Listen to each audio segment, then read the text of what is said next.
Hola a todos y todas. Es un placer estar con vosotras y vosotros hoy a través de este vídeo. Desde luego, yo me alegro ver que tantos jóvenes han salido a la calle en España, en el conjunto de Europa y del mundo. Decenas de miles de jóvenes han pedido acción política frente a la emergencia climática. Porque tienen toda la razón, es una emergencia climática. Ahora mismo el sistema económico, tal y como lo conocemos, está destruyendo las condiciones de vida que hacen posible la vida humana en esta tierra. Además, como lo dice Naomi Klein, el cambio climático hoy en día lo cambia absolutamente todo. Cambia el empleo, cambia la economía, cambia nuestras tradiciones y costumbres. De hecho, el cambio climático podría crear que en los próximos años los próximos refugiados climáticos sean, por ejemplo, los andaluces. Con lo cual, hoy la emergencia que tenemos es luchar de forma decidida contra el cambio climático. Eso se llama la transición ecológica. Al mismo tiempo, estamos viendo que también la transición ecológica puede encontrarse con obstáculos. Obstáculos, por ejemplo, por parte de las personas que se ven lo menos beneficiado o lo más atacado por estas políticas ecológicas. Aquí estoy pensando, por ejemplo, en la revuelta de los chalecos amarillos, que nace a raíz de unas tasas e impuestos sobre la gasolina. Ahí lo que estamos viendo con esto es que realmente justicia ecológica y justicia social tienen que ir de la mano si queremos conseguir realmente que la transición ecológica vaya por buen camino. Es decir, la justicia ecológica necesita una redistribución económica, una redistribución de la riqueza. Al mismo tiempo también estamos viendo que los países donde más emisiones hay en general son los países con más desigualdad. Otra vez tenemos que poner la ecología y la igualdad en el mismo plano para poder conseguir esta gran transición ecológica y justa que permita luchar contra el cambio climático y en general la crisis ecológica que estamos viviendo. Frente a esto, ahí tenemos que preguntarnos cómo hacer justamente para enfrentarnos a esta emergencia climática desde la transición ecológica y justa. Y desde luego, para hacerlo necesitamos enfrentarnos al problema mayor que tenemos, que es el sistema económico basado en el crecimiento. Un crecimiento que hoy no es la solución, sino que es el problema. Un crecimiento económico, además, que, guste o no, más allá de las ideologías, no va a volver, porque sabemos perfectamente que está en declive estructural desde hace 40 o 50 años. Un crecimiento económico que además no permite recuperar o aportar más igualdad. Por lo tanto, viendo este panorama inicial que os he planteado, desde luego, desde los verdes europeos estamos planteando alternativas. Y una de las alternativas que estamos trabajando desde hace varios años en esta legislatura es la creación de un modelo económico alternativo que permita responder a esos diferentes retos ecológicos y sociales que tenemos ante nosotras y nosotros.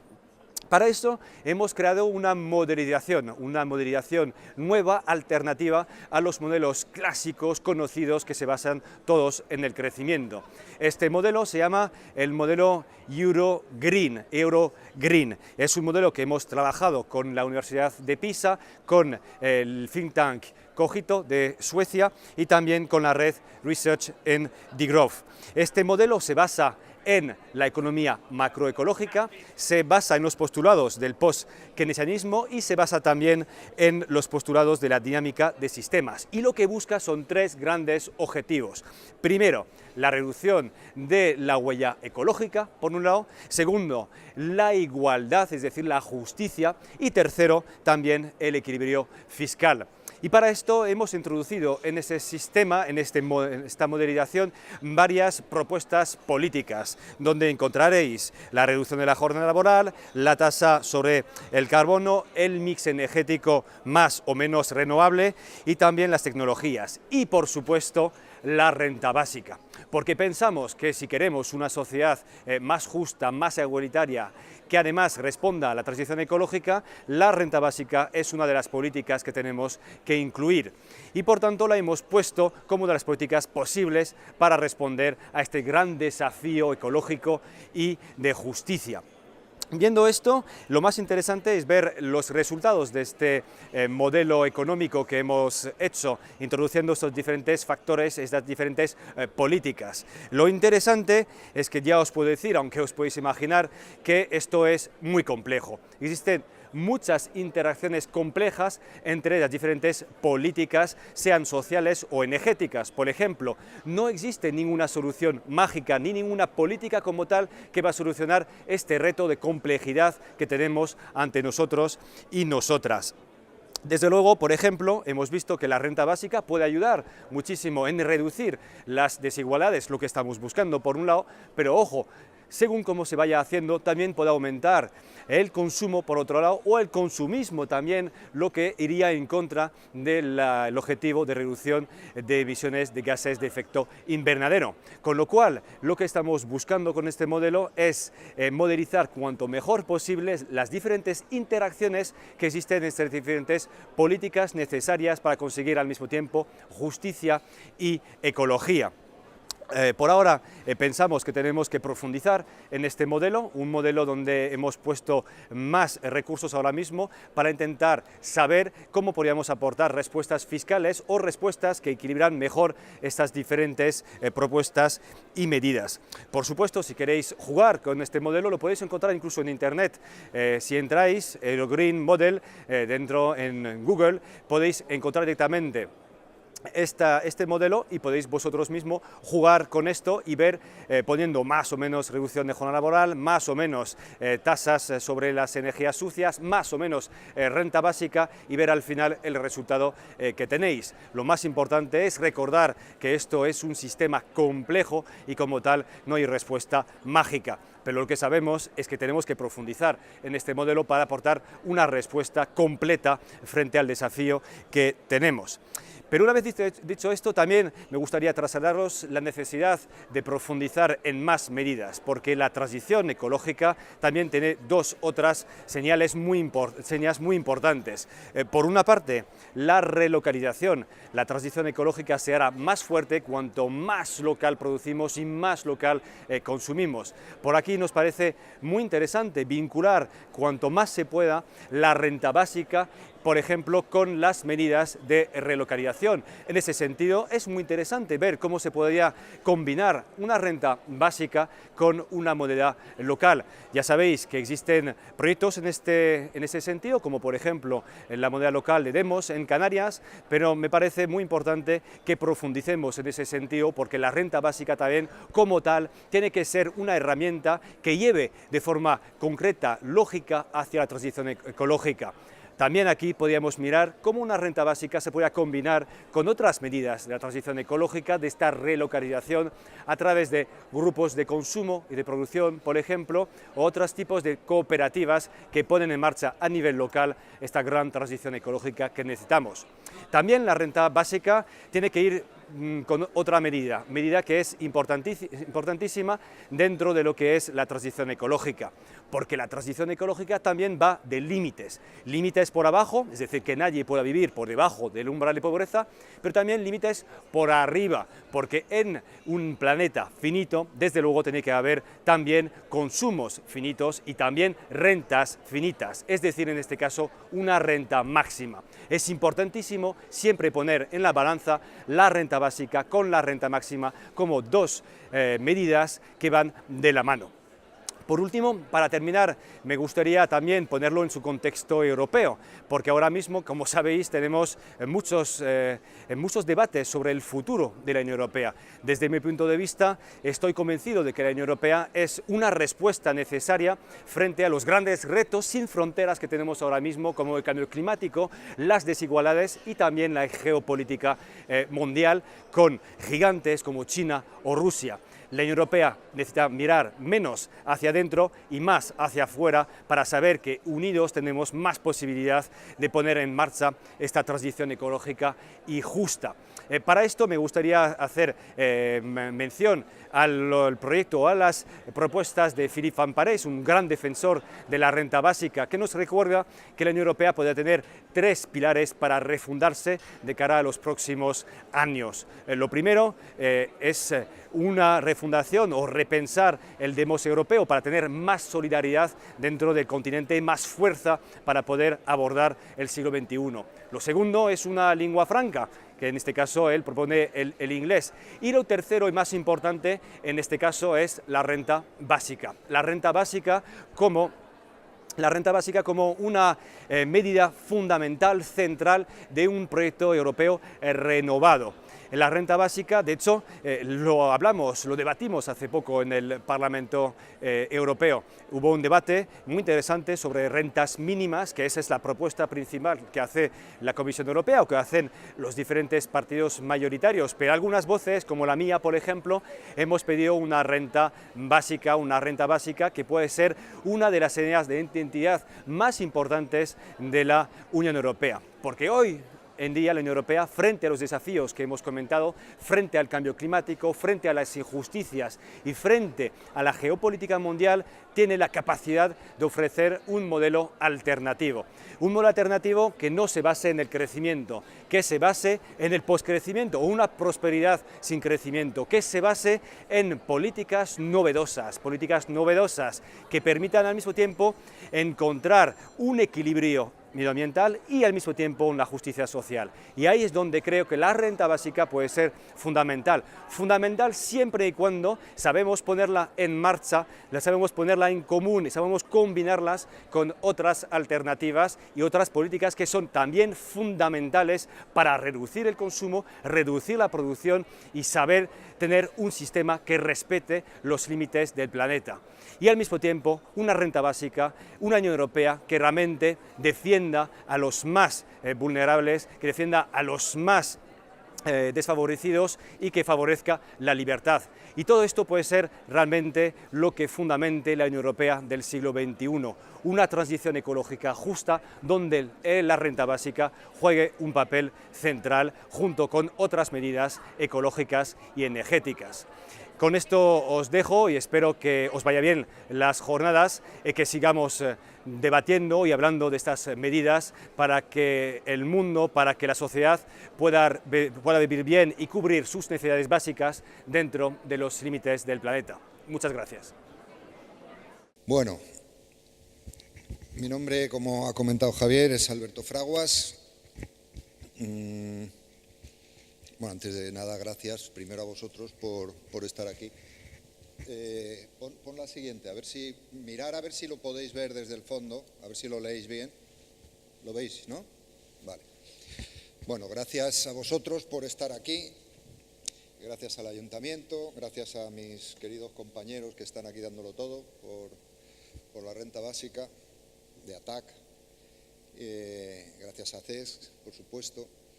Yo voy a hacer una exposición un poco, bueno, como yo tengo ya unos años, tengo una cierta perspectiva histórica, ¿no?, de lo que ha ido pasando. Llevo trabajando en temas ambientales 40 años, no es coña, 40 años. Entonces, he visto pasar muchas cosas, muchas denominaciones, muchos prejuicios, mucho juicio de valor y al final, ¿me oís bien, no? Vale. Al final, bueno, me he dado cuenta de pocas cosas, pero algunas muy claras, muy claras. Bueno, yo soy de ATAC. ATAC es una organización, no lo veo. Os voy a dar un lateral para ver bien la...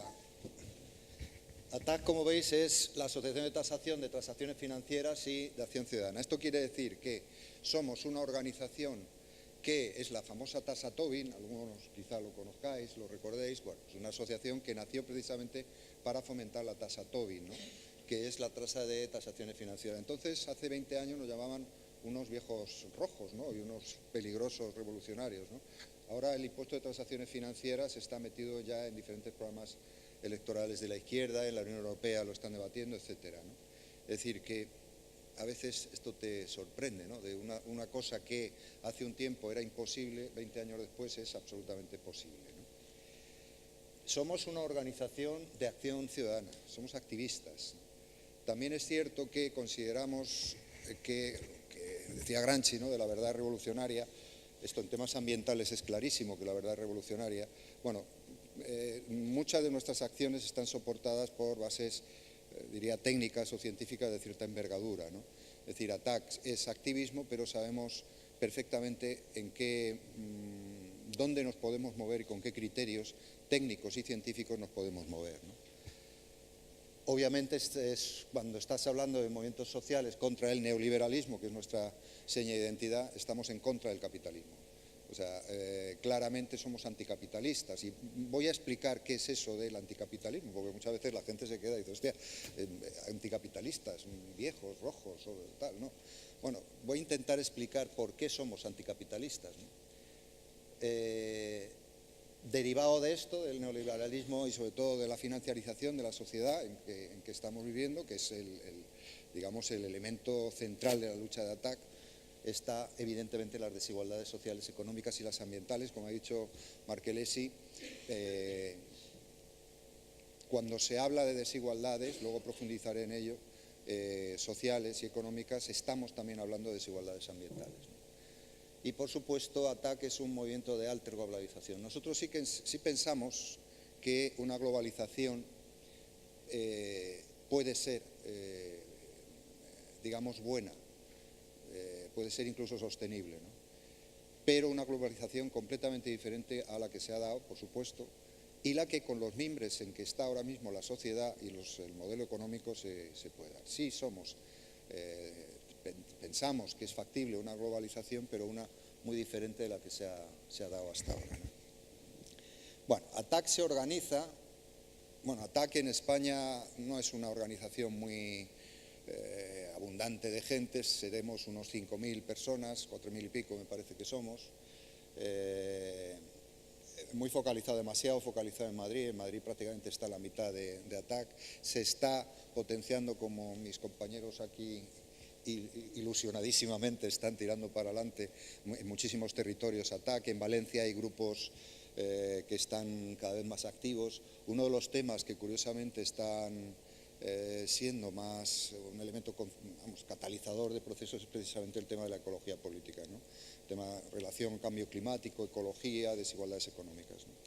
Bueno, ATAC, ya digo que es una organización, no es un gran volumen de organización, pero vamos, somos 5.000 personas. Se organiza por... A ver si va esto. Con estructuras autónomas, bastante autónomas, que lo llamamos observatorios. Ahora mismo tenemos estos observatorios que leéis ahí. Bueno, yo cuando pongo la transparencia, dejo un tiempo para que leáis la transparencia, porque no la suelo leer.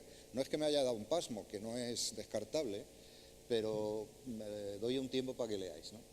Veis que justicia fiscal, banca pública, futuro alternativo, renta básica, ecología política. Esos son los 5 observatorios que estamos trabajando ahora. Lógicamente estamos muy en conexión, ¿no? Es decir, nosotros, yo soy el coordinador del Observatorio de Ecología Política, pero estamos en permanente contacto con el Observatorio de Futuro Alternativo. Cada uno de los observatorios, futuro alternativo, es decir, que pensamos que hay futuro incluso, ¿no? Pero eso sí, alternativo, no con estos mimbres. Bueno, básicamente es esto, no me quiero enrollar mucho, luego si tenéis alguna duda de cómo funciona. Voy a profundizar un poco en lo que es la ecología política. Algo ha dicho Floren en el vídeo, pero yo voy a hacer algunas matizaciones un poquito más claras, ¿no? Más para profundizar en algunos elementos. Bueno, como veis ahí, siempre ha habido un debate de la economía y la ecología, el oikos nomos, es decir, el conocimiento de la casa o la gestión de la casa, y el oikos logos, el conocimiento de la casa. La relación entre economía y ecología siempre, desde el punto de vista más, como diría, más intenso, más profundo, tienen bastantes relaciones. Sí es cierto que en este último siglo, en el siglo anterior, se ha ido viendo que esta ruptura ha ido cada vez más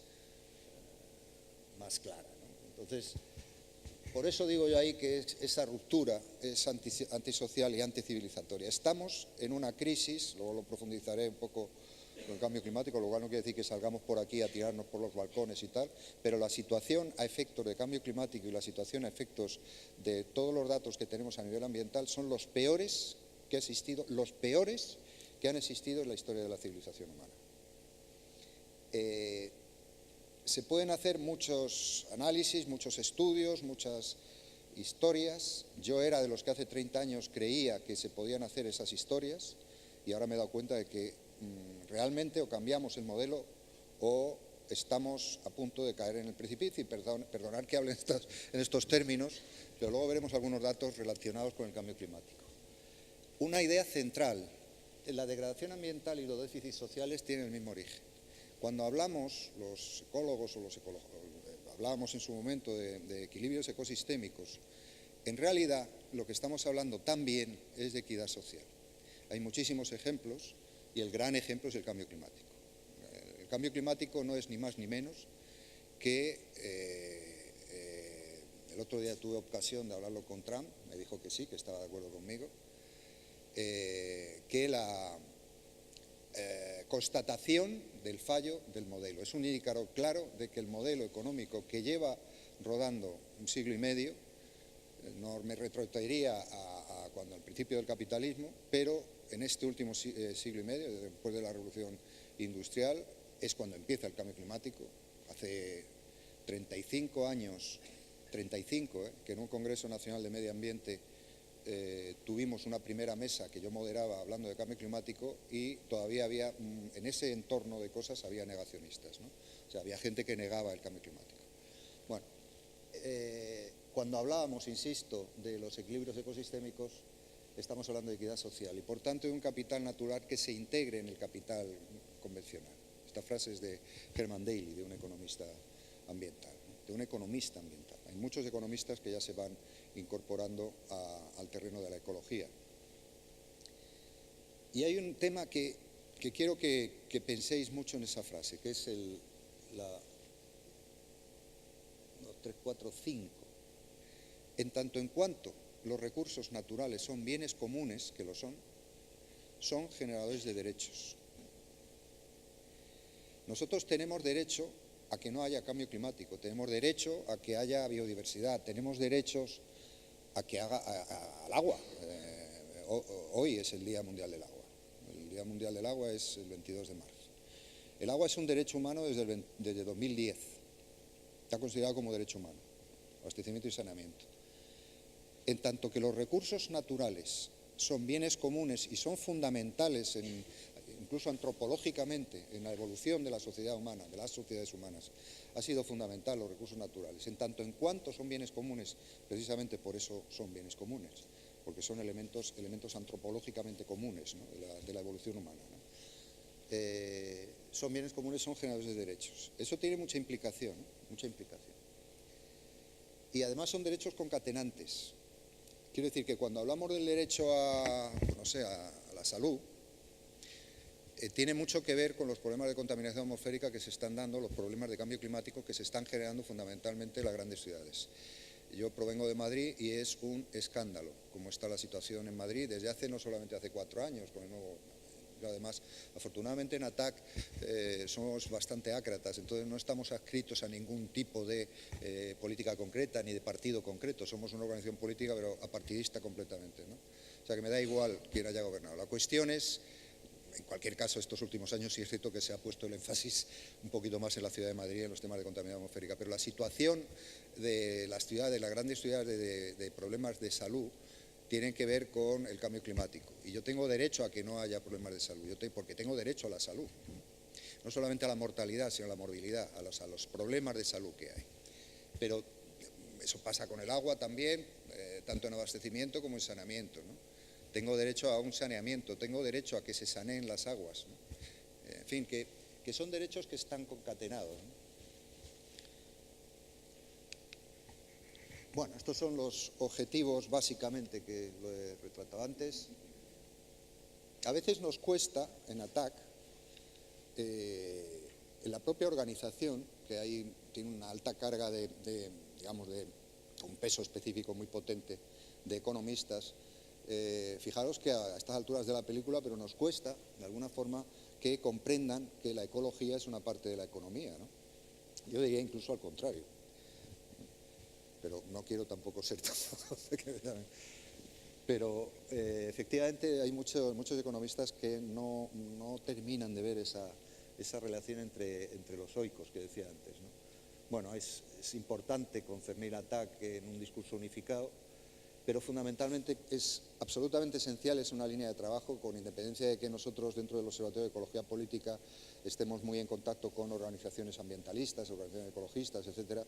Lo que nos interesa especialmente en el Observatorio de Ecología Política es llevar el discurso de la igualdad social y ambiental, por tanto de justicia ambiental y social, lo que llamamos justicia global nosotros, de llevarlo a otras organizaciones que inicialmente no están en contacto con este tipo de cosas, organizaciones de derechos civiles o organizaciones de todo tipo que en un momento determinado pues se les puede aportar una serie de informaciones, etcétera, ¿no?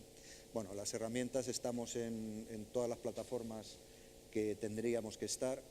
De hecho, hay poquísimas plataformas, al menos en España, fuera de España hay más, pero en España con respecto al cambio climático, fijaros que no está en graduación con la entidad del problema, ¿no? Porque hay dos plataformas nada más. Alianza por el Clima, que es una organización de casi 100 organizaciones ambientalistas, vamos, sociales en general, pero fundamentalmente ambientalistas, y la Plataforma por un Nuevo Modelo Energético. No hay más, ¿no? Ahora mismo, ¿no? Sí, os informo que se está urdiendo desde diferentes plataformas y trabajando muy bien algunos colectivos ecologistas, una plataforma a nivel internacional, o sea, estamos en España, pero también a nivel internacional, sobre justicia climática, que ha tenido bastante que ver esta plataforma con todos los movimientos del 15 pasado, de la gente de la universidad, la gente joven que estaba en las calles y tal, que ha sido la primera vez que ha habido por lo menos en Madrid, yo no sé aquí si en A Coruña habéis tenido las manifestaciones y tal, pero en Madrid sí que hubo una presencia importante de chavales, de gente joven en las calles, ¿no? Tema que da esperanza, ¿no?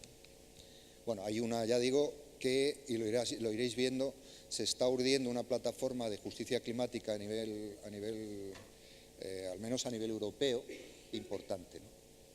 Bueno, estas son las líneas centrales de... Javier, ¿hasta qué hora es? Hasta las 2, ¿no? O sea, que puedo hablar hasta las 2 menos 20 o así, ¿no? Estas son las líneas centrales que veis. Siempre se dice no hay economía sin ecología, ¿no? Bueno, la cuestión es qué tipo de economía estamos planteando. Como ha dicho Floren Mercalesi, hay una necesidad intrínseca del modelo económico y, por tanto, del capitalismo a crecer, al crecimiento. No solamente al crecimiento, sino cómo se crece. Hay una situación que es absolutamente falaz, que es lo que digo yo ahí, que es la gran falacia del capitalismo, que es que no se puede crecer permanentemente en un contexto de recursos que son finitos. Tanto el agua, que es finita, no pensemos que el agua es infinita, el agua es finita, los recursos fósiles son finitos, etcétera, etcétera. Es decir, los recursos naturales son finitos. Es decir, estamos en un modelo que en sus primeros diseños esto era conocido. Se pensaba efectivamente hace 100 años que el petróleo era casi infinito, pero se sabía perfectamente que esto se iba a acabar. Bueno, ya se está acabando. Hay una realidad, y es que el capitalismo exige unos ritmos de renovabilidad de materiales que la ecología no es capaz de dar. Es decir, el crecimiento perpetuo, el crecimiento infinito, es imposible. Y estamos viendo desde hace ya una decena de años que estamos llegando al límite, a muchos límites del crecimiento. Que, por cierto, con esta frase de límites del crecimiento, en el año 72 el Club de Roma empezó a trabajar. Bueno, pues 40 y tantos años después estamos hablando de lo mismo, nuevamente de los límites del crecimiento. Eso sí, con más información, con más desigualdades, con más impactos ambientales, con más problemas de seguridad ahora mismo en la cabeza.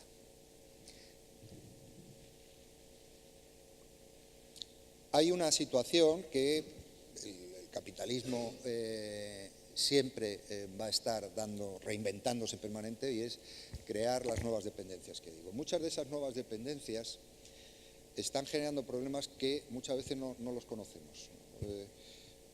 Creedme, yo llevo muchos años en esto, yo soy biólogo, pero conozco mucha gente en ámbitos sanitarios, en ámbitos, digamos, de gestión de agua, en todos los ámbitos, ¿no? Hay un profundo, a ver que lo diga bien, hay una preocupación creciente, voy a ser más fino, con problemas que se están dando a nivel sanitario, con respecto, antes lo decía, con la calidad del aire, problemas de alergias, problemas neurológicos por la propia calidad del aire, etcétera, etcétera, etcétera. Os informo que se ha creado una unidad, digamos, de análisis entre el Ministerio de Sanidad, bueno, lo ha creado ahora este nuevo gobierno, porque el anterior pasaba absolutamente del problema, ¿no? Pero se ha creado una unidad para coordinar los temas ambientales con los temas sanitarios, ¿no? No existía en España una unidad conjunta de sanidad ambiental, de salud ambiental, ¿no? Bueno, los problemas que estamos viendo generados por esta necesidad del capitalismo, del crecimiento permanente, son cada vez más importantes. Y ahí digo, nos inventamos la economía circular como una ilusión más, es decir, no pasa nada porque todo es reciclable. Bueno, pues es falso, no es todo reciclable. Por mucho reciclado de residuos que hagamos y por mucha materia orgánica que rescatemos para el compostaje, al final hay problemas en los vertederos, hay problemas en las plantas y tal. Es falso que haya un reciclaje del 100%. No existe, es imposible. Eso sí, nos llamamos de la economía circular para intentar decir que, bueno, que efectivamente al final hay que volver, el análisis de ciclo de vida, hay que volver otra vez a los principios y que no pasa nada, ¿no? Sí pasa, incluso termodinámicamente es imposible, ¿no? Pero sí pasa, no pensemos que todo es reciclable. Este es el escenario. Entonces, ante este escenario hay dos opciones, y ha habido históricamente dos opciones. Por cierto, este escenario, si cogéis los últimos informes del Foro de Economía de Davos, el último informe son informes anuales, lo tenéis en internet, está traducido al castellano, pero vamos, hay una síntesis en castellano y está el informe en inglés. Esto lo sabe, todos los problemas generados por el capitalismo y todas estas historias que os estoy contando, los conocen perfectamente. El informe de Davos habla de diferentes riesgos, diferentes problemas, ¿no? Es un análisis de riesgos, se llaman los Global Risk, son los análisis de riesgos mundiales, ¿no? Ellos hablan, desde hace varios años, están hablando, digo ellos porque yo no estoy en el club de Davos, no me han invitado. Hablan de cambio climático como un elemento fundamental de riesgo y hablan de otro, que es de desigualdades.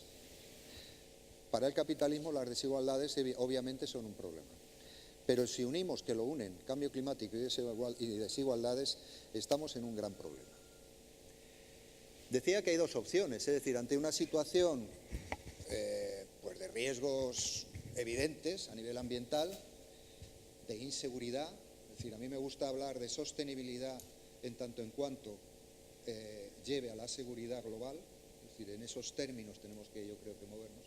Hay dos opciones, lo que siempre se ha llamado la economía verde, que para ser más concreto yo prefiero hablar de capitalismo verde, que es además como se llama, que efectivamente, ahora estamos en la economía circular que comentaba antes, perdón. Cuando yo empecé a trabajar en 1202, se hablaba de desarrollo endógeno, hablábamos mucho de desarrollo endógeno.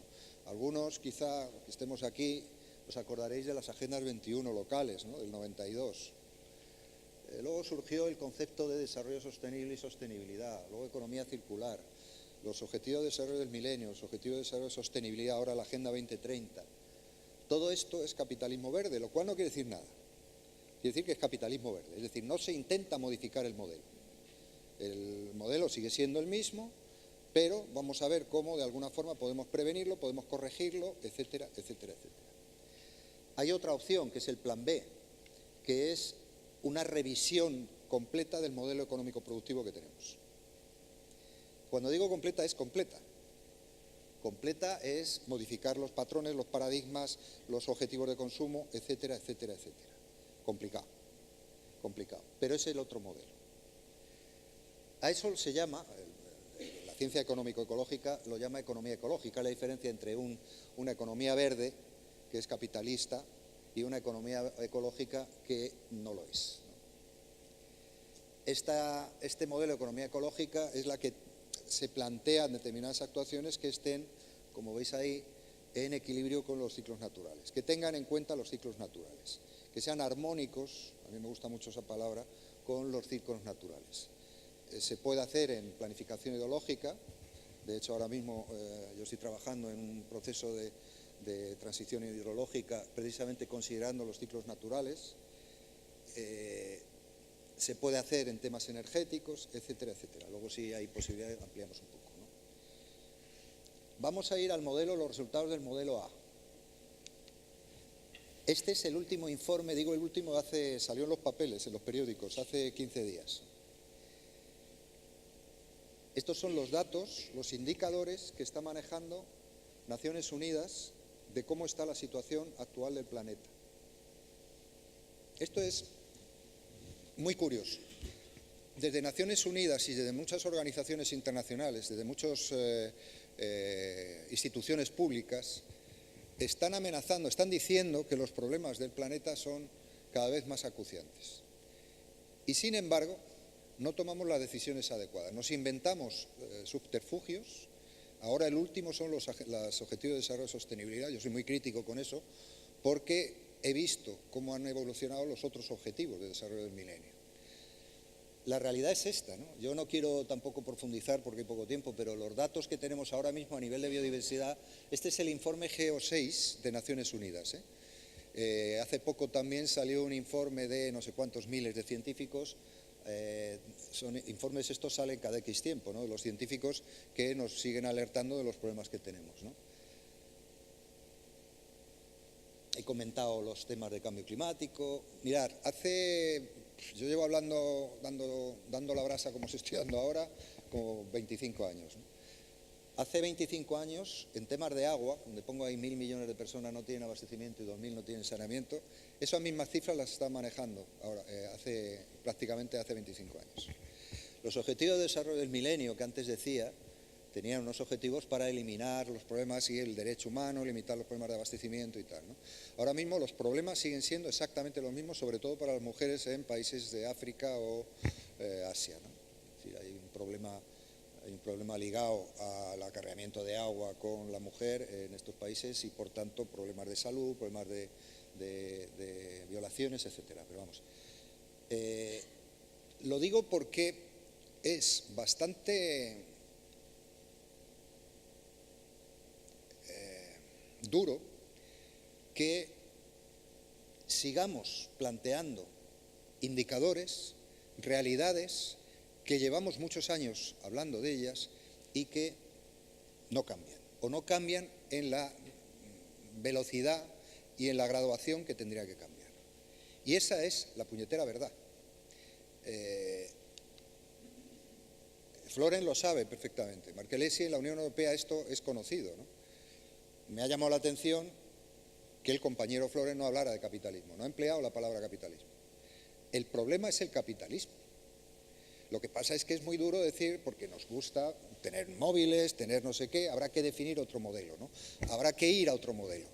Vivimos en una situación muy buena nosotros. Si estuvierais en una isla del Pacífico, no tanto, donde ya los niveles de subida de marino ha hecho desaparecer en muchas islas del Pacífico. Pero seamos conscientes de que los problemas que ha habido de alergias, todos estos problemas de choques de calor, todos estos problemas que estamos teniendo, a partir, aquí quizá los tengáis de alguna forma menos, ¿no? Pero a partir en España, del centro para el sur, cada vez van a ser más acuciantes. Y los problemas de la ciudad derivados del cambio climático cada vez van a ser más acuciantes, sobre todo para críos, para niños y para personas mayores. Si hay teorías del antropoceno, la idea del colapso, bueno, llamarlo como queráis. A mí, decir anticapitalistas da igual, en el fondo da igual.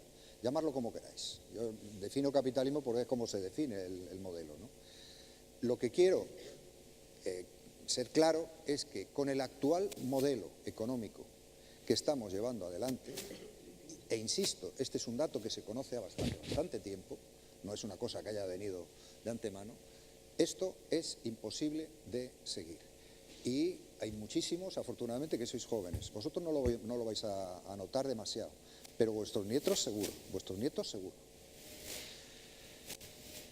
Bien, en esta situación de cambio de modelo, la renta básica para nosotros, para TAC, no es la panacea universal, pero sí es una herramienta importante, o puede ser una herramienta importante. Yo creo que ya ha dicho Javier, que os han comentado algunas líneas fundamentales de lo que es la renta básica, ¿no? Yo no soy economista, ¿no? Yo soy biólogo, pero bueno, insisto que la renta básica no es la panacea universal, no va a ser la solución de todos los problemas, pero sí estamos viendo que efectivamente esta crisis, no solamente en una crisis económica, esta crisis en la cual yo creo que seguimos estando a pesar de los indicadores económicos, este tipo de cosas, ¿no? Por lo menos creo que estamos cuando hablas con la gente y te cuenta su película, ¿no? Es una crisis de organización social, es una crisis bastante más profunda, es una crisis que se ha ido administrando, que lleva una administración de una treintena de años. Ahora se llama crisis, nosotros siempre lo hemos llamado neoliberalismo, ¿no? Bueno, pues esta crisis está ahora mismo mucho más allá de lo material. Estamos entrando en los terrenos más emocionales, ¿no? Intentaré explicar esto. Yo tengo algunos amigos economistas que han ido reorientando bastante su profesión, ¿no? Pero siempre me han dicho que una cosa que es efectivamente y es verdad, ¿no? La economía está basada en la confianza, ¿no? La ciencia económica, bueno, vamos a dejarlo que la economía sea una ciencia, no lo sé, ¿eh? Supongo que sí. Pero desde luego lo que no vamos, tiene unos márgenes de errores importantes, ¿no? Si no fuera por la confianza, la economía no andaría, ¿no? Debéis de saber, quizá lo sepáis, que en muchos másteres de gestión financiera dan clases de teatro. A los chavales o la gente que está dando el máster, le dan clase de teatro. Yo tengo un íntimo amigo que es un alto ejecutivo de Banif, de una corporación financiera, que vive bien con su cinismo, ¿no? Es un tío bastante cachondo, pero que me dice que él lo que es fundamentalmente, aparte de economista, le gusta mucho la matemática, es lo que antes se llamaba un charlatán, ¿no? Que ahora son oradores y asesores financieros, etcétera. Digo esto porque muchas veces hacemos planteamientos económicos que no están en absoluto soportados en ninguna lógica, ¿no? La renta básica rompe, en definitiva, un poco antes, bueno, me he enrollado hablando con y nos he contado las ideas clave, que para mí es clave, ¿no? Es decir, el concepto de trabajo, ¿no? Desvincula el concepto de trabajo del concepto productivo de trabajo. Es decir, trabajo no es solamente empleo y por tanto trabajo implica producir, un concepto que también nos ha ido derivando el neoliberalismo, ¿no? El neoliberalismo ha hecho en todos estos años uso del lenguaje de una forma muy buena, ¿no? Es decir, ha ido imbricando, antes lo decía, con la economía circular, con la sostenibilidad, etcétera, ¿no? Ahora hay una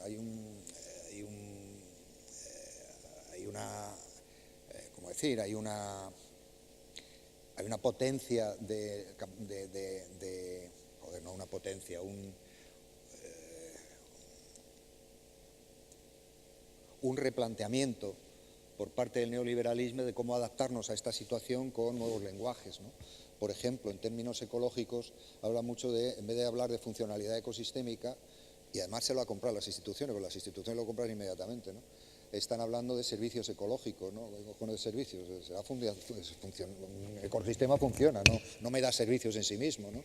En fin, este tipo de cosas. O hábitat ecológico, banco de hábitat.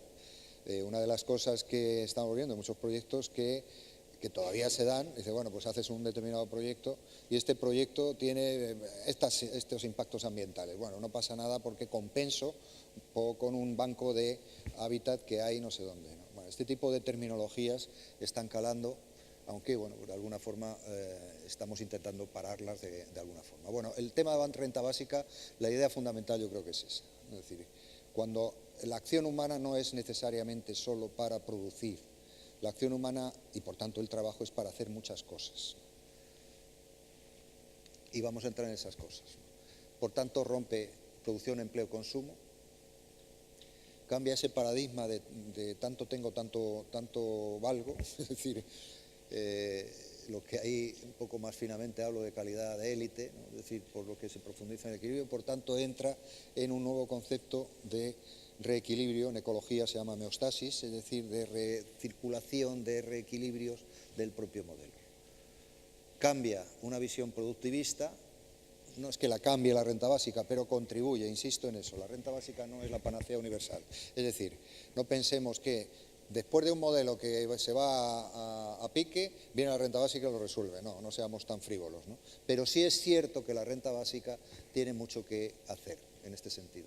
Esta frase es de Nicolás Joseph-Courrogen, es un economista de la bioeconomía, que os invito a que leáis algo, ¿no? Porque es muy interesante. Este tipo es de hace un siglo, ¿eh? De lo que yo estaba hablando de la regenerabilidad de ecosistemas y de la armonía y tal, lo planteó un economista que es Joseph Courrogen, ¿no? Pues fijaros lo que dice, el verdadero producto de la economía es algo inmaterial, es el placer de vivir. Claro, ¿para qué tenemos dinero? No por el placer de verlo, sino por el placer de comprar cosas. Otra cosa es que nos dé más o menos placer eso, ¿no? Pero en definitiva, la economía tiene una finalidad, que es provocar la felicidad, ¿no? Bien, hay diferentes formas de buscar esta felicidad, seguramente diferentes conceptos de qué entendemos por felicidad, más allá de la visión consumista, que mola mucho, que está muy bien, pero que estamos viendo que con esa visión no vamos muy allá, ¿no? Por los indicadores que antes os he dicho. Esta imagen yo creo que es fundamental porque explica claramente la implicación entre la renta básica y los temas más ambientales. Recupera derechos para el uso de recursos naturales que son bienes comunes. Recordar antes que os he dicho que tenemos, en tanto en cuanto los recursos naturales son bienes comunes, son generadores de derechos. La renta básica coadyuva a que eso pudiera ser así, por tanto recuperar derechos. Es una especie de tasa que todos nos imponemos a esa recuperación de los derechos de uso de los recursos naturales. Lógicamente está unida a un enfoque social y económico de la economía, esa economía social y solidaria. Yo no estoy de acuerdo con lo que ha planteado Marchelesi, ¿no? Que la renta básica implique, no lo ha dicho taxativamente, es cierto, pero la renta básica no implica una incentivación del consumo, no necesariamente, porque si fuera así, no, la renta básica lo que te permite es disponer de una libertad suficiente como para que ejercer tu libertad. La libertad se mide en autonomía económica. Hay muchas formas de medirlo, algunas más poéticas, pero si no tienes autonomía económica difícilmente serás libre, ¿no? Bueno, pues la renta básica entra en esa tesitura, ¿no? Perdón, sí. Una de las cosas básicas de la ecología política, yo diría que la más importante es el tema de las desigualdades, ya lo he comentado, las desigualdades sociales y ambientales, ¿no? Y hay un tema que lo estamos viendo y se ha ido denunciando mucho, que es la desigual, ¿cómo decir?, el acceso diferencial a los recursos que tenemos. Por ejemplo, es decir, me refiero a la pobreza energética y la pobreza del agua. Inicialmente toda la población tendría que tener el mismo nivel de acceso a esos recursos, ¿no? La renta básica lo que hace es potenciar eso. Permite que la gente, que no exista pobreza energética y que no exista pobreza hídrica. El tema de la pobreza hídrica, pobreza energética, bueno, pues ya se ha hablado mucho, etcétera, hay bastantes. Tenéis que saber, que no se sabe, que en España, hace 2 años, datos de hace 2 años, este año pasado, vamos, del 17, hay del orden de 300.000 cortes de agua. A la gente se le corta el agua. No penséis que no. Luego, efectivamente, los ayuntamientos, etcétera, hay posibilidades de apoyo social, etcétera, pero inicialmente se corta el agua. Está muy relacionado con la gestión privada del agua, son las empresas privadas, es una contingencia, pero es verdad que son las empresas privadas las que cortan el agua. Bien, por falta de pago. Bueno, la renta básica, de alguna forma, ya digo, intentaría evitar este tipo de problemas, que es un problema importante. La relación de la economía social y solidaria con la economía de cercanía, lo que es la economía, una economía, esto sí lo ha planteado, de las localizaciones, Florent, ¿no? La economía más local, más de cercanía, más de proximidad, tiene que ver no solamente con los principios de equidad y de igualdad, sino tiene que ver directamente con el porcentaje de CO2, ¿no? Por tanto, con el cambio climático. Hay un indicador muy cachondo, porque es muy curioso, lo podéis ver por ahí, que es el número de kilómetros que ha hecho tu plato de comida, ¿no? Es decir, de dónde vienen los productos que estamos consumiendo, y el transporte se pasa a unidades de CO2 que al final te salen bastantes toneladas. Es decir, que a lo mejor en un mes comiendo estáis echando, no directamente, pero sí indirectamente, un montón de toneladas de CO2. Bueno, pues eso es la implicación de la economía de cercanía.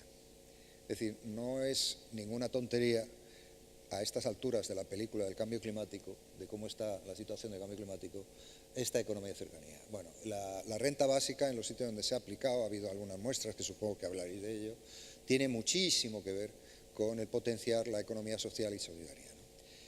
La renta básica también potencia la economía en redes. Es otra forma más eficiente de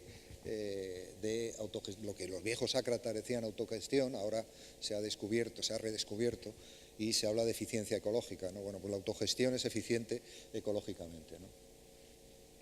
Y eso efectivamente al final se llamaba sostenibilidad, ¿no? Ya voy acabando Bueno, y un tema que para nosotros para ATAC es fundamental, ¿no? Y es el PIB, el Producto Interior Bruto. Bueno, obviamente la renta básica lo que hace es cuestionar el modelo, plantea un horizonte de un nuevo modelo. Si no lo entendemos así, no estamos entendiendo la renta básica. La renta básica es imposible en un modelo neoliberal como es el que estamos ahora mismo conviviendo. Por tanto, la renta básica haría tambalear el PIB, el concepto PIB y el medidor PIB, lo cual es muy importante, porque el PIB es el que rige absolutamente todos nuestros horizontes, ¿no? De hecho, lo rige tanto que en función del medidor todo se enfoca, ¿no? Es decir, por tanto, el crecimiento económico, que es lo que mide el PIB, por ejemplo, no mide los desastres naturales, bueno, eso supongo que lo sabéis, ¿no? No miden los problemas sanitarios, no miden los problemas de contaminación, no lo mide, eso no lo recoge el PIB. Lo que te recoge el PIB es el número de coches ecológicos que se compran para luchar contra el problema de los problemas sanitarios, es decir, no hay un descuento de los problemas ambientales que eso provoca, ¿no? Y por tanto de los problemas económicos que provocan los problemas ambientales. Eso no lo contempla en PIB.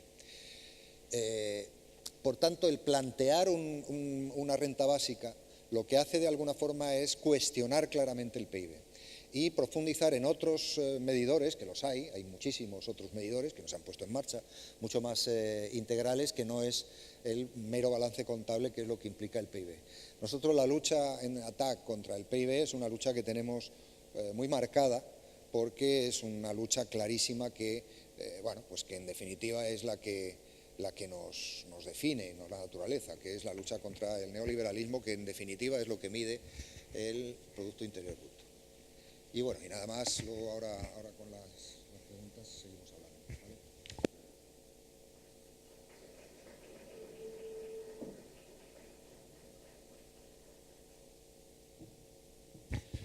Bueno, damos paso, se vos parece. La tenéis, la han distribuido. Non sei. Distribuíron a presentación en físico, en papel. La presentación la podéis pedir por audio, por taller. De hecho, hay bastante información en la página web de ATAC, de Ecología Política. Tenéis ahí bastante información de estas líneas de trabajo que yo he comentado. Sí, bueno, que estás sen o micro, pero bueno, escoitas até ben. Tes boa voz. Se queredes, pasamos a un turno de preguntas. Está Rodrigo co micro. Entón, quen queira.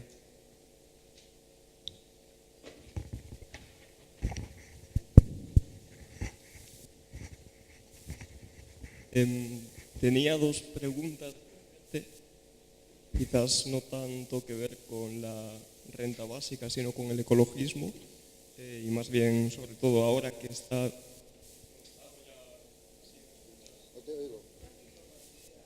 Vale. En primer lugar, decir bueno, que hay corrientes de pensamiento que defienden que la nueva centralidad de este interés por la ecología está tan a día de hoy en forma de manifestaciones y todo el bombo dando en los medios, que realmente tiene su origen en un posible temor de las viejas potencias al crecimiento de países como China o India, que están viviendo estas nuevas revoluciones industriales, y el posible hecho de que le arrebaten esta hegemonía. Y quería saber tu opinión, y además también quería conocer tu opinión sobre nuevas formas de lucha ecologista como puede ser el veganismo. Veganismo.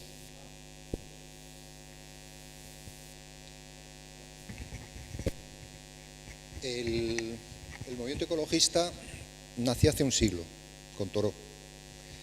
Se ha ido evolucionando, pero en España el movimiento ecologista tiene una vida de 40 y tantos años, de 50 años.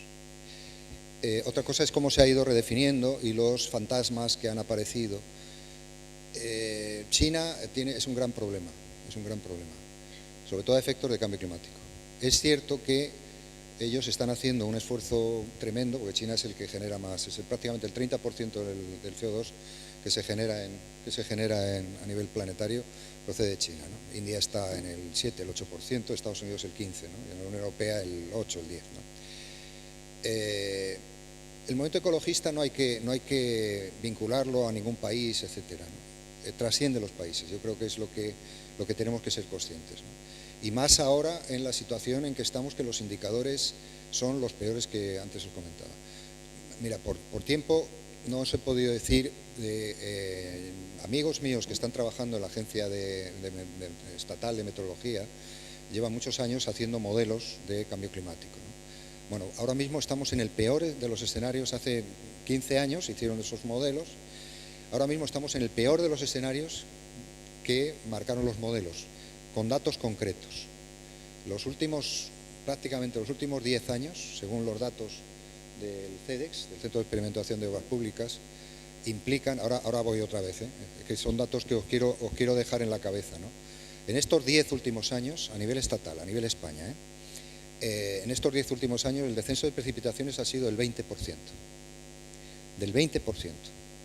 Quizá aquí habéis tenido procesos de sequía importantes, en La Coruña. Pero a nivel estatal el descenso de precipitaciones es tremendo. No creo que haya que vincular a un peligro chino el problema del cambio climático. El peligro lo tenemos nosotros. O sea, el problema es ver que somos nosotros los que tenemos que hacer que las cosas cambien, ¿no? Con el veganismo no tengo nada que opinar, quiero decir, no creo que ni más ni menos sea un elemento más de lucha, ¿no? Sí es cierto, creo que es por donde vas, que el consumo de carne cada vez está más vinculado a los problemas de cambio climático y de generación de CO2, y es cierto. Es decir, no recuerdo, pero vamos, para un kilo de carne consume como 15.000 litros de agua, ¿no? Por ejemplo, para que os situéis, ¿no?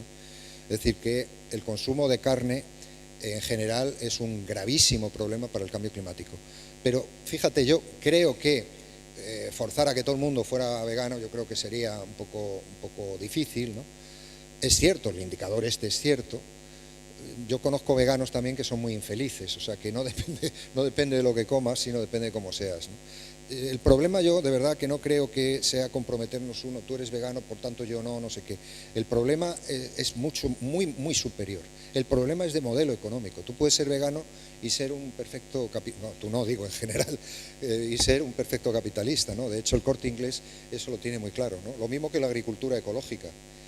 Tú puedes ser un gran consumidor de agricultura ecológica y de alguna forma hacer una modificación mínima. Eso se llama capitalismo verde. y no es malo, quiero decir que no, yo no he empleado ni bueno ni malo en mi exposición. Pocas veces me habréis, y si lo he dicho, disculparme, pero no hago valoraciones morales nunca de lo que es bueno o malo. Yo doy datos, ¿no? Y los datos son los que son. Lo que sí está claro que es mejor ese modelo económico verde, ese capitalismo verde, que uno que no lo es. Lo que pasa es que nos hemos entretenido 30 años en ese modelo de capitalismo verde, creando una tecnoilusión, se llaman ahora, las ilusiones de que va a haber algo que lo va a salvar. Y ya no sabemos utilizar más la tecnología, ya no nos va a salvar nadie, a no ser que nos salvemos nosotros mismos, ¿no? Eso es un apunte. Bueno, lo que dices tú, no creo ni siquiera que haya una contradicción desde el momento que tanto China como Estados Unidos, lo que está diciendo él, Alexandria Ocasio está promoviendo un New Green Deal para una potencia supuestamente hipercapitalista como sería Estados Unidos. China, en el último plan quinquenal, Xi Jinping está metiendo un montón de elementos ya de economía circular. En el caso de China, los desastres ecológicos en China fueron brutales. Si ahora mismo están invirtiendo en renovables, prácticamente todos los paneles solares, casi todos los paneles solares que hay en este país están construidos en China. O son empresas que están compradas por el fondo de inversión chinos. Es decir, los chinos han visto que con los problemas de contaminación atmosférica que se expusieron, recordar en las Olimpiadas, que fue una visibilidad brutal, ¿no? Yo tenía compañeros de Greenpeace en China que estaban arrestados, precisamente estaban en la cárcel, porque habían denunciado los problemas de contaminación atmosférica, ¿no?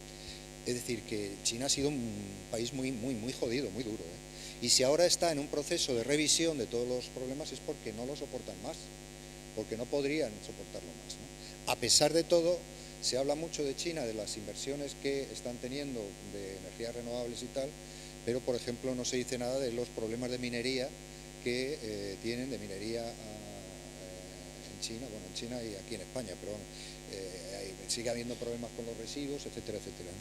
Es decir, que no creo que el modelo sea China, ¿no? China ha inventado o ha reinventado una especie de capitalismo, lo ha intentado vender de verde. Por otra parte, la capacidad productiva que tienen es brutal, por tanto, las energías renovables, bueno, díselo a Estados Unidos, que tienen comprada la deuda, pero China ha sido otro país enormemente pernicioso para la ecología, ¿no?, del planeta.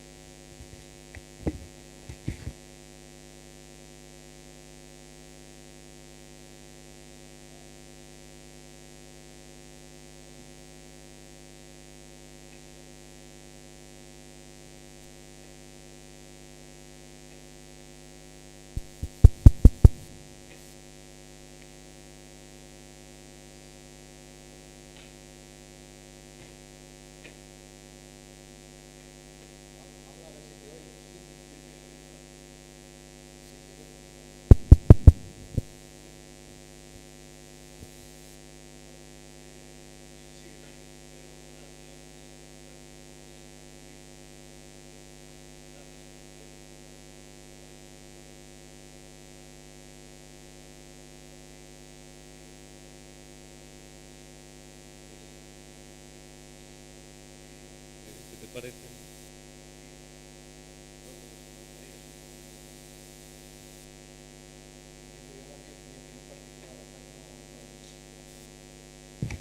Te voy a dar mi opinión particular, Ataca ahí no entra, ¿no? Tuvimos una reunión hace poco, nos están llamando de diferentes partidos políticos, pues para que pongamos la opinión, ¿no? Bueno, obviamente yo no doy estos indicadores, no doy estos indicadores, pero entre otras cosas se la sopla, ¿no? O sea, directamente. Pues no los conozco a fondo, los conozco en algunos. Me gusta mucho el de Vox. Parece muy interesante. Me parece interesante el de Vox. Te voy a entrar en una cuestión. Vox está hablando fundamentalmente de tauromaquia, de caza, de toros. Está hablando del medio rural. Está hablando del medio rural. Otra cosa es si van a conseguir o no lo que pretenden, pero el discurso que tuvo Le Pen, el Frente Nacional francés, en su momento, era precisamente sobre la Francia vacía, lo que aquí llamamos la España vacía, donde hay un terreno muy abonado para la ultraderecha. Y dicho esto, el problema del Partido Socialista, cuando hubo las primarias, que yo las conocí bien, tenía un documento estratégico, marco, que era muy interesante, francamente interesante, que se llamaba precisamente los principios de la transición ecológica. Y a mí, como experto, me pidieron participación. A mí me pueden pedir participación el Partido Socialista, Podemos, el PP no me suele pedir participación, ni Vox, y Ciudadanos menos. Lo que pasa es que nuevamente llega el gobierno, han hecho alguna cosa bien, el tema de la minería, el tema de posicionar. Teresa Rivera yo creo que ha sido de las mejores ministras, porque, bueno, pues por lo menos es una persona que se lo cree, pero hay importantes carencias. Por ejemplo, en tema de agua, donde ya digo que bueno, particularmente estoy asesorando con un equipo de gente para el principio de transición. Evidentemente no lo han posicionado como, no sé si por falta de tiempo o por otras cosas, pero desde luego no se ha posicionado suficientemente. Podemos y todos los Podemos, mareas y tal, yo creo que los principios básicos son fundamentalmente parecidos a lo que es bien la izquierda. Yo creo que la izquierda ya empieza a ser consciente de que el problema del cambio climático es un problema que es muy importante. Lo que no sé si son conscientes de, yo creo que no, de las implicaciones que esto tiene y de las transformaciones que esto exige. Se han dado unos primeros pasos con el tema de la minería que son terriblemente duros de dar, el tema de las tierras, de las minas de carbón, etcétera, terriblemente duros. Habría que redefinir presupuestariamente muchas cosas, pero bueno, se pueden dar algunos pasos. Pero, por ejemplo, el plan de energía y clima que ha presentado recientemente la ministra y que ahora mismo está en la Unión Europea, establece unos marcos para cierre de las nucleares que, bueno, pues que podrían haber sido un poco más acotados en el tiempo. En fin, la derecha no suelo mirar el programa del PP, aunque ya digo que iba a decir al enemigo. Hay que mirarlo siempre. Bueno, permitirme la palabra enemigo. Hay que mirarlo siempre. En cualquier caso, una política ambiental del PP ha sido no hacer política en estos últimos años. Cuando ha gobernado el PP ha cambiado absolutamente todas las estructuras. En este país, de los años de 2004 a 2008, que fue cuando gobernó Cristina Narbona, y había mucha gente en el equipo, se hicieron muchas cosas. Entonces, todo eso lo ha desarmado el PP, que es una forma de hacer política. En fin, teniendo en cuenta que yo llevo toda la vida en esto, pretendería que los partidos políticos fueran más conscientes de lo que son. Nosotros la función que tenemos es, por lo menos yo me siento así como técnico, con independencia de ATAC, es de informar de cómo están los problemas, ¿no? Lo que es cierto que, bueno, que a la hora de gobierno muchas veces se olvidan por las necesidades concretas. Con el agua hay un problema muy grave en España. El 80% del agua es para regadíos. El cambio climático, antes os he dado un dato de agua, ¿no? De 20% menos de riegos, de precipitaciones, ¿no? Bueno, pues a pesar de todo, los nuevos planes hidrológicos que están en marcha hasta el 2027 plantean casi 1.750.000, no quiero exagerar, 750.000 hectáreas nuevas de regadíos, ¿no? Y eso no se ha parado.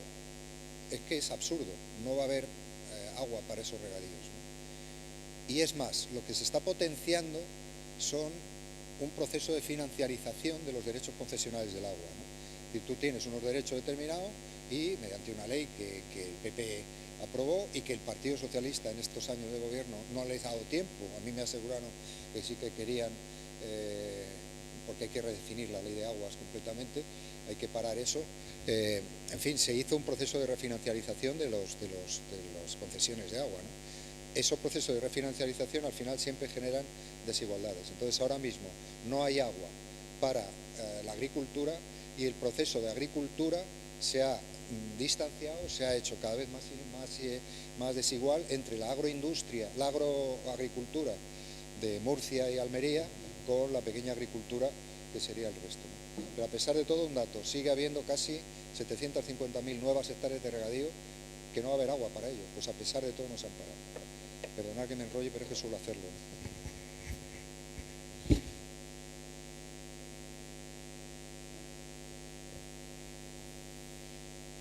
Quería preguntarte acerca de la responsabilidad individual que se está dando en todas las campañas que hay. Me refiero, a mí me dicen, no consumas plástico, no emitas CO2, intenta desplazarte caminando o en bicicleta, y yo, por ejemplo, todos mis desplazamientos los hago caminando en bicicleta, pero la ciudad no está adaptada para eso, pero encima me están diciendo, reduce tu huella ecológica en cuanto al tema del CO2, teniendo la central de Meicenda aquí al lado.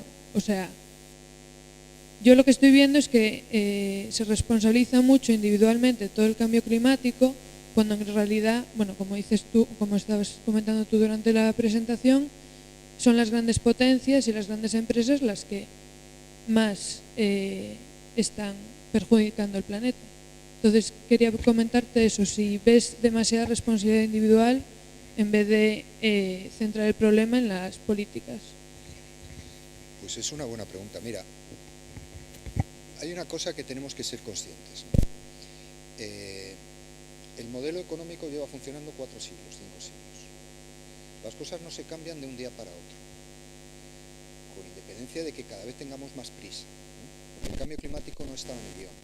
El cambio climático no... Las velocidades del cambio climático, creerme, no las teníamos claras, ¿no? Y ahora digo como ecólogo, no teníamos claro que había tanta velocidad. Pero hay una cosa que sí que se ha transformado, y es el tema de la bicicleta. En estos últimos años, sobre todo en estos últimos, ahora voy al núcleo de tu pregunta. En estos últimos años sí que ha habido una transformación brutal. En Madrid, que es una ciudad muy ingrata, muy incómoda, a todos los niveles, la afluencia de bicis es tremenda. Pero claro, tiene que haber una reordenación de la ciudad. Es importante la conciencia, porque si tú no tienes conciencia no puedes exigir a tus gobiernos que la tengan. Tú puedes tener esa conciencia y decir al gobierno, porque esa conciencia te lleva al conocimiento de las cosas, ¿no? Y el conocimiento de las cosas te lleva a decir, cuidadito gobiernos, o a la pregunta que me ha hecho el compañero, que hace 15 años jamás nadie hubiera hecho. ¿Qué consideran los temas verdes en los partidos? Pues los partidos pasaban absolutamente de los temas ambientales, ¿no? Había algunas cosas y tal, ¿no? Por tanto, por supuesto que tiene responsabilidad la persona, pero fundamentalmente para exigir otras responsabilidades, cada uno en su parte alícuota de responsabilidades, ¿no? Claro, tú vas a Hamburgo o a Copenhague, yo tengo mi hijo ha estado trabajando varios años en Hamburgo la conozco bien. Hamburgo está definida, absolutamente reordenada en función de no solamente la bici, sino el paseo. ¿Puede hacerlo? Bueno, sí, es una ciudad, pero es una ciudad grande. Lo que pasa es que la ordenación territorial, el urbanismo, está en función de... Y hay una cosa que es muy importante, que no solamente en términos de CO2, es en términos de ocupación de espacio. Es decir, los coches siempre lo hemos vinculado a la contaminación, que es obvio, claro que la tiene, ¿no? Claro, no se resuelve un problema con el coche ecológico. Hombre, se resuelve parte del problema, pero el coche ecológico sigue ocupando un espacio. Es que en Madrid no caben más coches y en grandes ciudades. Supongo que a Coruña tendrá este problema, no lo conozco bien, pero supongo que evidentemente, por lo que he visto, desde luego, la cosa la tenéis chunga, ¿eh? Es decir, que el problema de la conciencia ciudadana y achacar al ciudadano todos los... No, yo creo que es fundamental que el ciudadano sea consciente y, de hecho, en muchos temas ambientales han sido los hijos los que han educado a los padres, ¿eh? O sea, precisamente por eso, porque tenéis más conocimiento. Tú tienes más conocimiento que tus padres, más conciencia, porque tienes más información o tienes más conocimiento en general, ¿no? Estás más sensibilizado, ¿no? Pues, bueno, esa sensibilización te lleva a convencer a otros, ¿no? Mira, al margen de otras consideraciones, una de las cosas que han puesto encima de la mesa en afortunada alerta, también lo digo, afortunada alerta, han sido las manifestaciones en Madrid este 15 de marzo de la gente joven contra el cambio climático. y han puesto en alerta al Ministerio de Transición Ecológica. Y me consta porque lo sé. Porque lo sé. Le han puesto en alerta. Es decir, han dicho, hostia, ¿qué está pasando? Como están en alerta también a lo que he comentado antes de una plataforma de justicia climática. Es decir, las calles, desde la conciencia personal se lleva a la conciencia colectiva y la conciencia colectiva se lleva a presionar a las instituciones. Siempre ha sido así, ¿eh? Hola, por aquí. Sí. No hacer política. Quería... Realmente aquí no es cierto. El caso gallego. Tengo ahora mismo compañeros en Bruselas que están exponiendo en el Europarlamento los problemas particulares de Galicia que estamos teniendo y que son diferentes, me da la impresión, a los del resto del Estado. Aquí la Xunta está haciendo una política activa de destrucción del rural para convertir Galicia en un estercolero. Y me explico... No, política activa, no de emisión, como decías, que era porque a veces no hacer... O te hablo de viva voz o no sé. Hay una reverberación, no sé por qué, pero sigue, perdona. Me odian.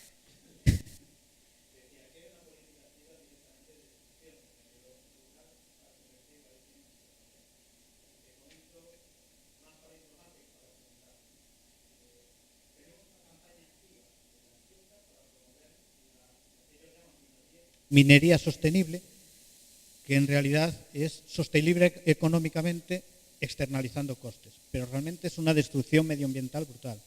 Se están otorgando permisos para crear minería a cielo abierto en media Galicia, o sea, llevan por delante.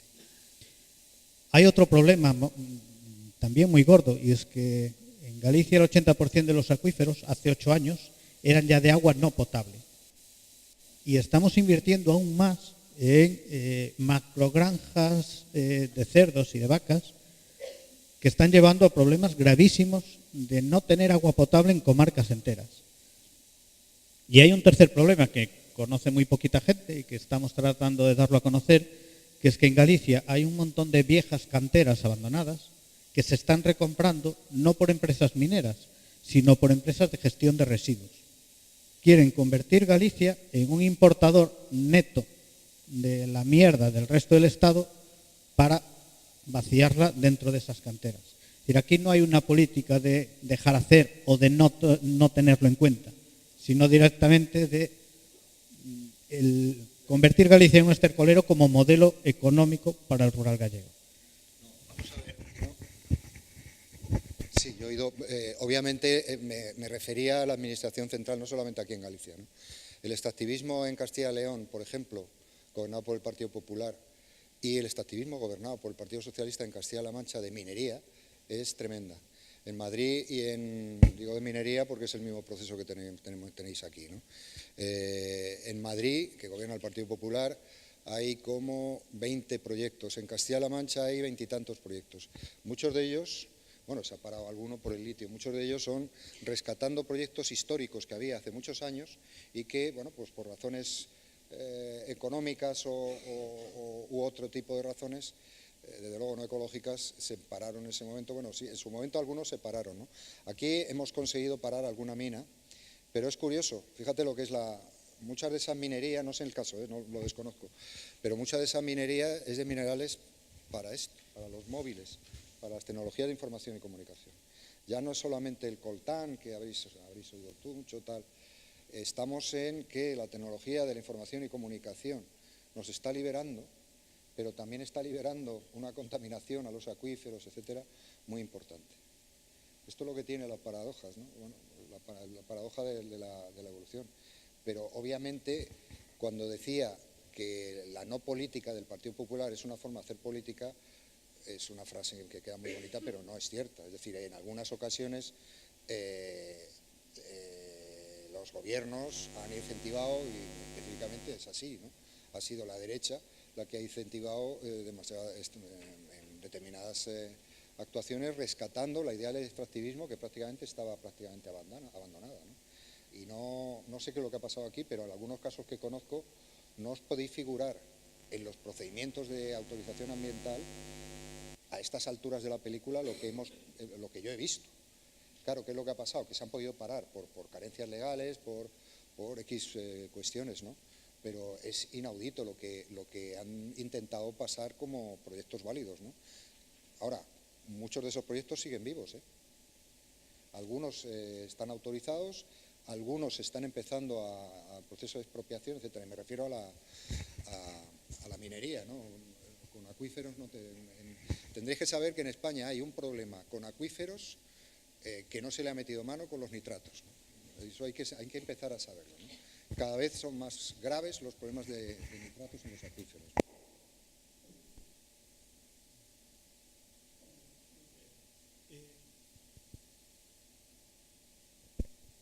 Creo que ahora sí. Volviendo así un poco al tema de renta básica, por ponerlo en relación, que lo comentaste tú, con el tema de pobreza energética y pobreza hídrica, me gustaría saber cuál piensas que puede ser el peligro de vincular demasiado el aseguramiento de esos derechos básicos como son la energía y el agua con la renta básica, en el sentido de, bueno, ahora tienes renta básica, entonces ya puedes pagar el agua y la luz y ya no nos preocupamos más por asegurar realmente los derechos humanos en sus otros aspectos, como puede ser gobernanza y demás.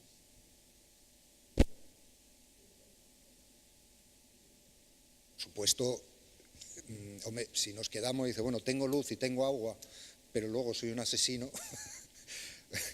evidentemente, no, es una butad, ¿no? Pero evidentemente que es una parte de unos derechos, es una cosa muy importante, ¿eh? Le libera mucho, ¿no? Pero evidentemente esto no es la panacea universal, vuelvo a decir, la renta básica.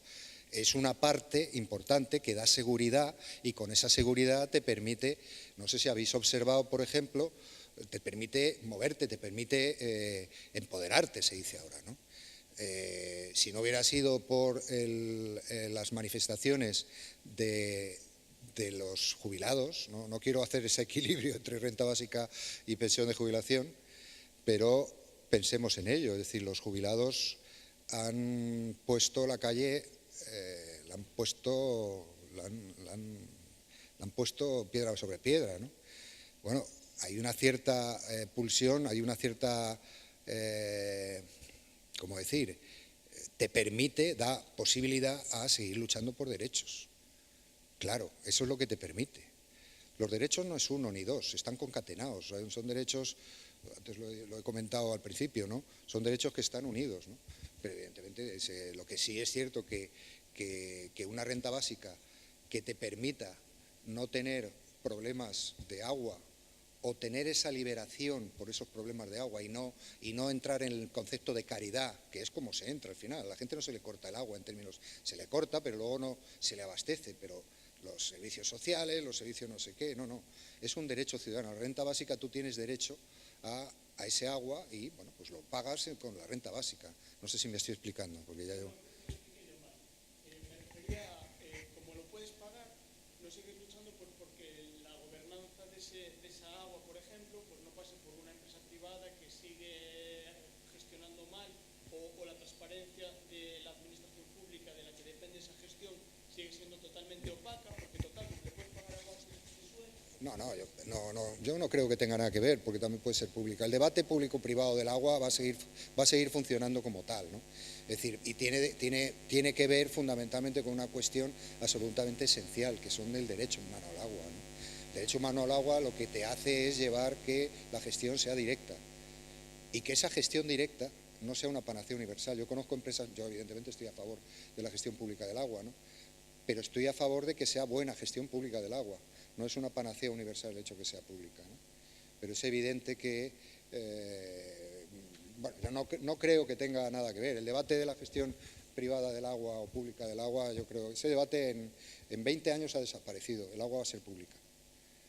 Sí, porque las presiones sociales cada vez van a ser más importantes, porque la Directiva Marco del Agua te está exigiendo cada vez más, a pesar de que se la han intentado cargar, porque los procesos de participación ciudadana van a ser cada vez más abiertos. Yo ahora mismo estoy trabajando en un tema de esto, ¿no? Y ahí se ha creado un observatorio ciudadano del agua recientemente en la Generalitat Valenciana. Hay observatorios que se están creando en diferentes unidades productivas de agua, ¿no? De gestión de ciclo urbano. La tensión para muchas empresas privadas, donde va a estar el negocio, que será el que tengan ellos, va a estar en los regadíos y va a estar en las tecnologías de información. Ahí es donde van a tener más negocio. El ciclo urbano lo van a dejar en paz, porque la ciudadanía cada vez va a estar más velando porque las cosas se hagan bien, y no siempre se hacen bien, ¿no?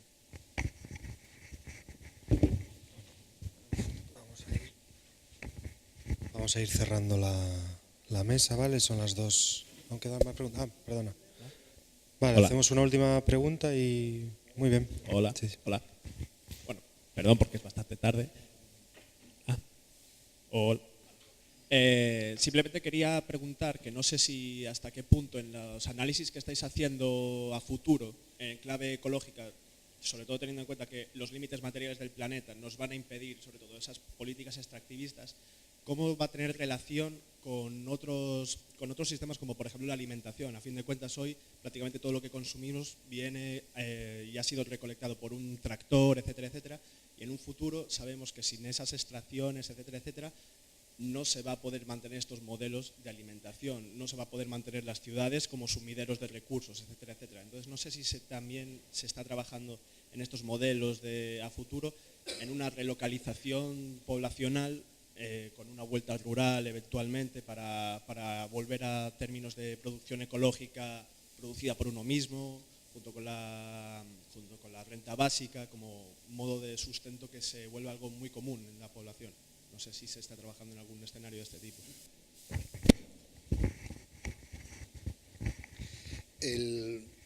Mira, una de las cosas que siempre se ha dicho, dice, bueno, cabemos muchos en el planeta, hay que cortar, bueno, cabemos 40.000 millones, pero hay espacio.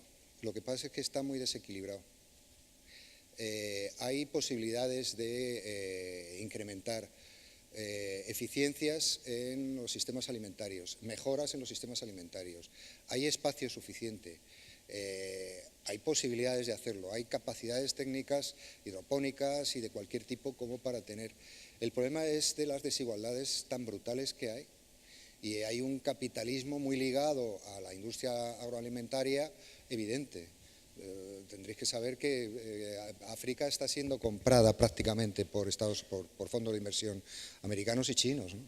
Grandes, enormes superficies que están siendo compradas directamente, ¿no? De terrenos para usos agrarios, ¿no? Bien, el problema no es de espacio, el problema es de propiedad, de quién es el propietario de esos espacios y cómo se están haciendo las cosas, ¿no? Es cierto que va a haber que modificar patrones de consumo. Antes lo comentaba con el compañero, con el tema del veganismo, ¿no? Yo creo que va a haber que modificar algunos patrones de consumo. Pero no desviemos el problema. El problema es la desigualdad, es el desequilibrio. Hay capacidad ahora mismo suficiente. El problema es que si se quiere hacer procesos especulativos con el maíz, como se ha seguido haciendo históricamente, pues evidentemente esto no irá para adelante, ¿no? Pero es un problema de reordenar. Es un problema, sí, ahí sí que es un problema claramente de desequilibrio, por tanto es un problema político, ni más ni menos, ¿no?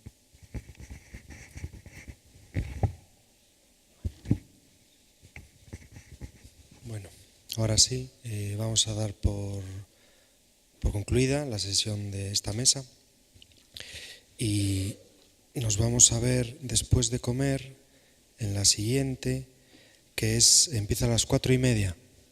Y será Novas Miradas cara ao Benestar Social. Bueno, darle las gracias a Alberto por venir y por compartir con nosotros este tiempo y estas jornadas. Y nada, simplemente despedirnos y muchas gracias.